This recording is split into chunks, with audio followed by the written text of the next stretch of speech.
Nabi dan para sahabat belajar la ilaha illallah, baru setelah 13 tahun di Madinah muncul ayat-ayat syariat.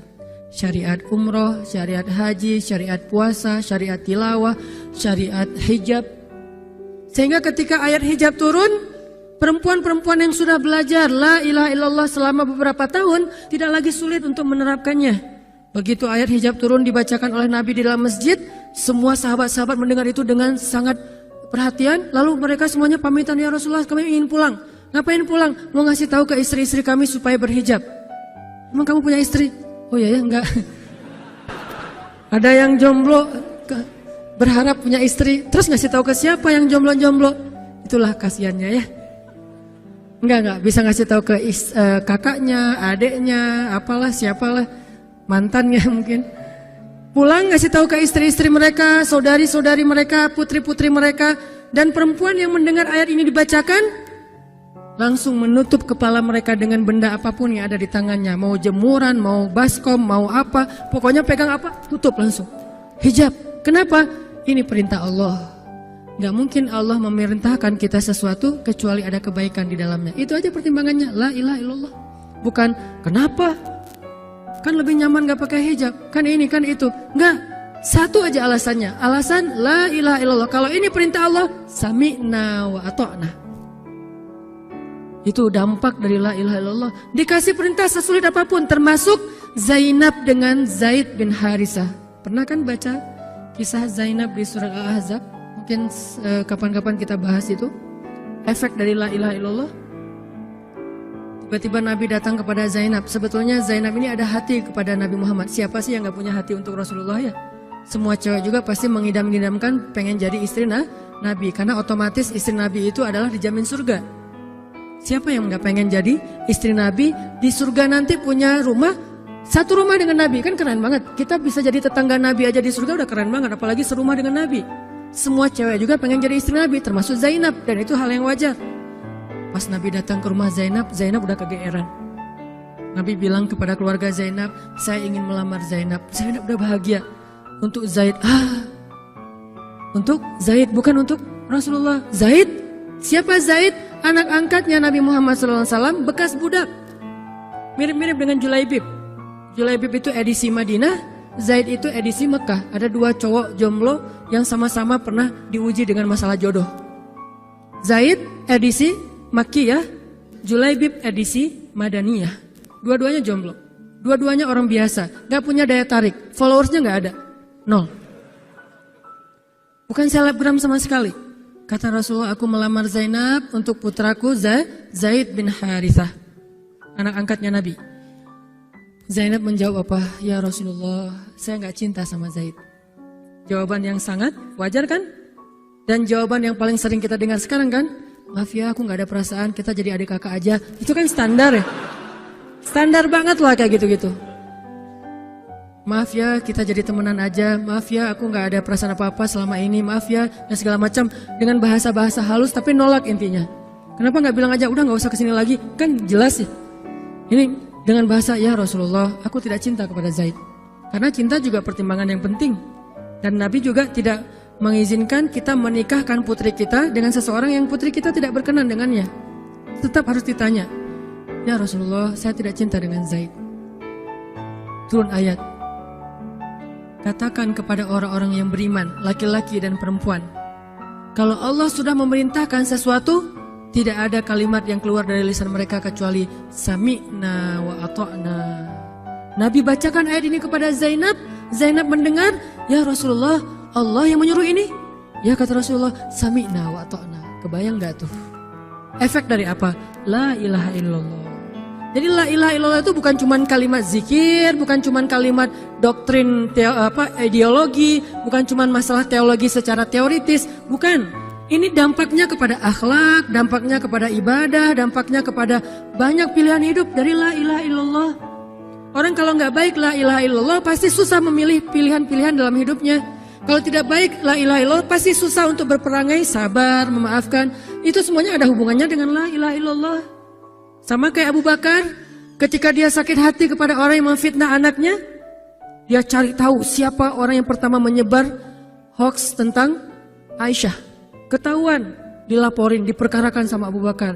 Tiba-tiba turun ayat dari Allah, janganlah orang yang memiliki kelebihan harta di antara kalian bersumpah untuk tidak lagi membantu saudaranya gara-gara sakit hati. Hendaklah dia berlapang dada dan memaafkan. Itu perintah Allah, berlapang dada dan memaafkan. Terus konsekuensinya apa? Balasan janji Allah apa? Ala tuhibbuna ayyaghfirallahu lakum? Tidakkah kamu suka jika Allah memaafkan juga kesalahan-kesalahan kamu? Jadi deal-dealannya dengan Allah, bukan dengan makhluk. Enak aja saya maafin dia, untung di dia, rugi di saya. Enggak. Kalau kita transaksinya dengan makhluk, kita rugi. Tapi kalau kita transaksinya dengan Allah, kita untung. Libatkan Allah dalam urusan kita. Dan ini gak mungkin kita lakukan kalau gak baik. La ilaha illallahnya. Allah nawarin kepada Abu Bakar, ala tuhibbuna ayyaghfirallahu lakum?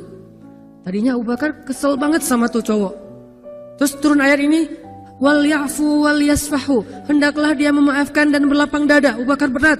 Tiba-tiba Allah katakan, ala tuhibbuna ayyaghfirallahu lakum? Bala ya Rob. Kata Abu Bakar, tentu ya Allah, kalau gitu saya akan maafkan. Demi supaya Allah memaafkan kesalahan saya. La ilaha illallah.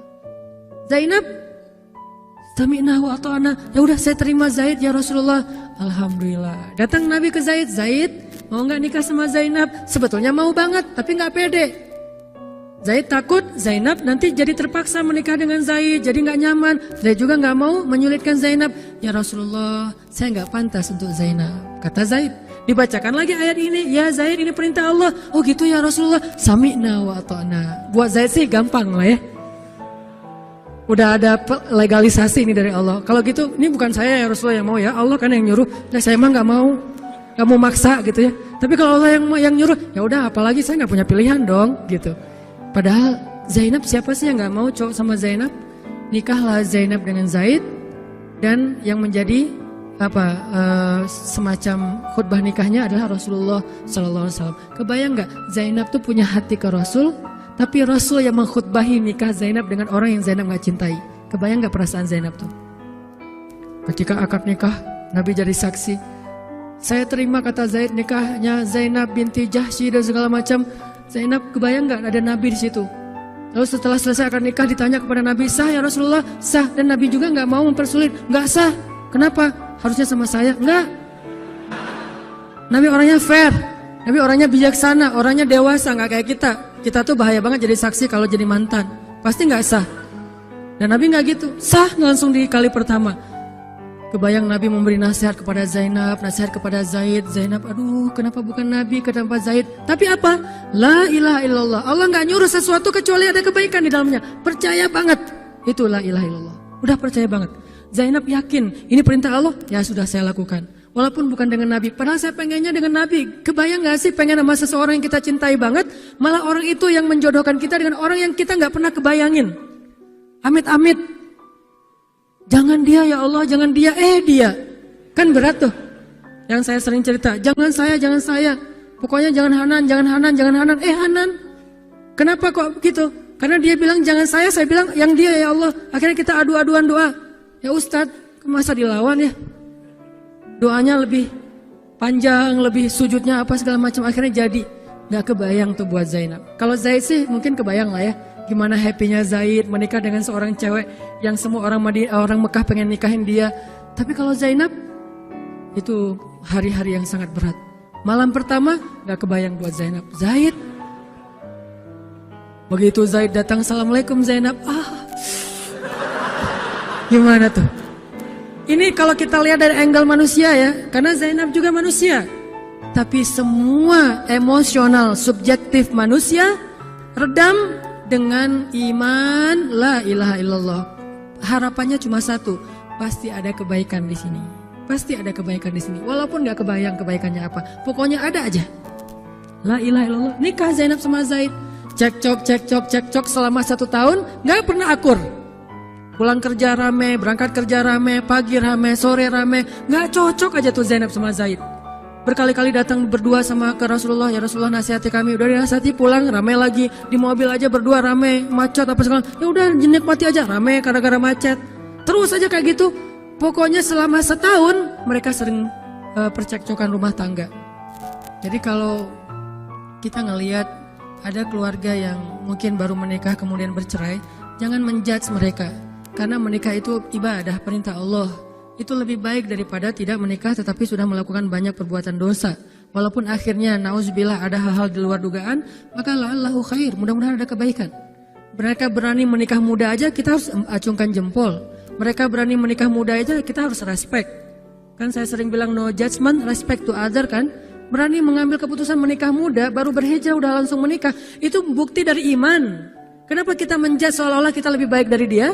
Emangnya kita berani melakukan hal yang mereka lakukan? Gak berani buktinya. Berarti dia lebih baik daripada kita. Walaupun kesudahannya, kalau mereka bercerai setelah menikah baru beberapa lama, ada yang lebih soleh dari mereka juga bercerai baru setahun menikah. Zainab dengan Zaid, dua-duanya dijamin surga. Dua-duanya dijamin surga. Pernikahan mereka cuma bertahan setahun. Setahun kemudian, Zaid datang kepada Rasulullah. Zaid bilang, ya Rasulullah, kayaknya udah gak bisa dipertahankan hubungan saya dengan Zainab. Zaid, sabar. Rasul ketika Zaid mau datang sebetulnya udah dapat bocoran dari Allah. Allah udah ngejapri Rasulullah dalam bentuk ilham. Japrian Allah kan ilham ya. Japrian kita kan WA, itu juga habis kuota gak kebaca-baca. Kalau japrian Allah ke Rasul ilham. Ilhamnya apa? Kalau nanti Zaid datang, nanti baca di surat Al-Ahzab. Kalau nanti Zaid datang kepadamu meminta nasihat tentang Zainab, bilang kepada Zaid, ceraikan istrimu. Kalau udah diceraikan, nanti kamu nikahi Zainab. Ini perintahnya juga berat buat Nabi nih. Kebayang gak sih anak angkat kesayangan Nabi yang selama ini baik banget sama Nabi, tiba-tiba dia punya masalah dengan istrinya, disuruh cerain dengan niat kalau udah cerai nanti dia yang nikahin. Kan gak kebayang tuh buat Nabi. Ditambah lagi Nabi itu orangnya ra'fah banget, sangat gak enakan. Kita aja gak tega kayak gitu. Emang ada yang tega kayak gitu? Gak tega kan? Zainab mantan kita sih. Sekarang cowok itu datang ke kita, suaminya Zainab. Ustadz, gimana nih Zainab? Perlu saya pertahankan? Emang kalian dari awal udah gak cocok, cerai aja deh. Kenapa? Entar lagi gue mau nikahin Zainab. Gak kebayang kan? Kok Ustadz ngomong kayak gitu? Dapat ilham. Berat kan? Nabi itu kayak gitu loh, kondisi emosional beliau yang zulzilu, terguncang. Gimana nih caranya? Saya nggak enak banget, nggak tega banget sama Zaid. Kebayang wajah Zaid polos gitu. Ya Rasul gimana nih? Aduh, mau dibilangin ceraikan aja nggak tega. Mau dibilang pertahan tapi Nabi bilang suruh cerai, Allah suruh ceraikan. Akhirnya Nabi memilih emosionalnya, bukan perintah Allah.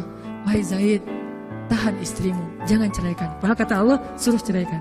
Lihat beratnya Nabi waktu itu. Akhirnya Zaid pulang, gitu ya Rasul. Ya pulanglah Zaid, Nabi gak enak banget sama Allah. Terus akhirnya Zaid sampai ke rumah, namanya Allah yang nyuruh kan gak bisa dirubah ya. Kun fayakun, cerai juga tuh walaupun Nabi bilang sudah bertahan. Allah marah kepada Nabi. Kata Allah, kamu merasa gak enak kepada manusia, tapi kamu merasa enak kepada saya. Diadu oleh Allah tuh coba, emosional. Nabi langsung sujud, ya Allah ampuni saya benar-benar, saya tahu saya gak enak sama Allah, tapi juga saya gak tega sama Zaid. Kebayang gak sih ya Allah wajah Zaid yang polos kayak gitu, disuruh cerain terus saya nikahin istrinya. Gimana perasaan Zaid? Wahai Muhammad, kamu merasa gak enak kepada manusia, tapi enak kepada saya Muhammad. Astagfirullah ya Allah, minta ampun Nabi semalaman. Ini benar-benar gak kebayang sama Nabi. Tapi Allah pengertian lah, tahu Allah Nabi itu bukan mau gak taat sama Allah, cuma emang gak tega banget sama Zaid. Akhirnya Allah ngambil keputusan sendiri, Zaid cerai dengan Zainab. Setelah selesai masa iddah Zainab, Allah katakan, Muhammad sekarang datang kepada Zainab, lamar Zainab. Dengan berat hati Nabi, tok pelan gitu, berharap gak dibukain pintu. Langsung udah ditunggu ternyata sama Zainab. Eng gitu, bukain pintu. Pas Nabi datang, Assalamualaikum, Waalaikumsalam gitu. Zainab udah punya firasat. Nabi mengatakan, Zainab, ada perintah dari Allah. Apa ya Rasulullah? Sami'na wa ata'na. Belum juga dikasih tahu. Sami'na. Allah menyuruh saya untuk melamar kamu Zainab. Untuk siapa ya Rasulullah? Curiga kan? Jangan-jangan orang lain lagi nih. Untuk siapa ya Rasulullah? Untuk saya. Masya Allah gitu. Cuman Zainab kan gengsi gitu lah. Masa cewek harus teriak-teriak gitu kan ya? Oh gitu. Padahal masuk ke dalam kamar. Wah gitu ya. Gigit jari apa, gaya-gaya cewek lah ya. Oh gitu, ntar ya saya pikir-pikir dulu sih. Saya istiqoroh dulu, Nabi diistiqorohin. Udah diterima, sami'na wa ata'na. Dan inilah khair, kebaikan yang diharapkan oleh Zainab. walaupun gak pernah terbayang, gak mungkin dong Zainab berpikir akan cerai setelah setahun kan. Tapi dia hanya yakin Allah itu gak mungkin nyuruh sesuatu yang gak ada kebaikannya buat kita. Gak mungkin, mustahil. Karena Allah gak pernah zalim kepada hambanya. Kenapa Allah kok muter-muter dulu kayak gitu? Allah pengen lihat Zainab itu menikahi Muhammad karena Allah atau karena dirinya sendiri. Kalau karena Allah, coba yang selain Muhammad berani nggak? Ternyata berani. Karena itu dia menjadi layak untuk Muhammad. Kalau dia nggak menerima Zaid, mungkin Zainab tidak akan pernah jadi istri Nabi karena tidak layak. La'allahu khair. Ini buah dari la ilaha illallah. Begitu juga yang masih culun-culun, yang mungkin badannya belum kebentuk, yang jerawatan misalnya kayak gitu, tiba-tiba memimpin pasukan militer yang jumlahnya ribuan, yang barisan pertamanya kibarus sahabah, sahabat-sahabat senior, as-sabiqun al-awwalun minal muhajirin wal ansar. Termasuk siapa di dalamnya? Abu Bakar dan Umar. Kebayang nggak tuh? Memimpin pasukan yang di belakangnya itu Abu Bakar dan Umar. Maju, Abu Bakar dan Umar, ya, maju. Usama, kebayang Usama yang nyuruh. Abu Bakar, segaya. Umar maju. Zaid, anaknya Zaid. Tapi tidak ada yang bisa membantah. Kenapa? Itu wasiat Nabi sebelum wafat. Aku perintahkan kalian untuk dipimpin oleh Usamah bin Zaid. Karena dia adalah anak muda yang luar biasa. Itu hadiah Allah untuk Zaid. Karena dulu mau menikahi Zainab walaupun hatinya sebetulnya tidak mau. La'allahu khair, la ilaha illallah. Masing-masing dikasih kebaikan dengan cara-cara yang berbeda.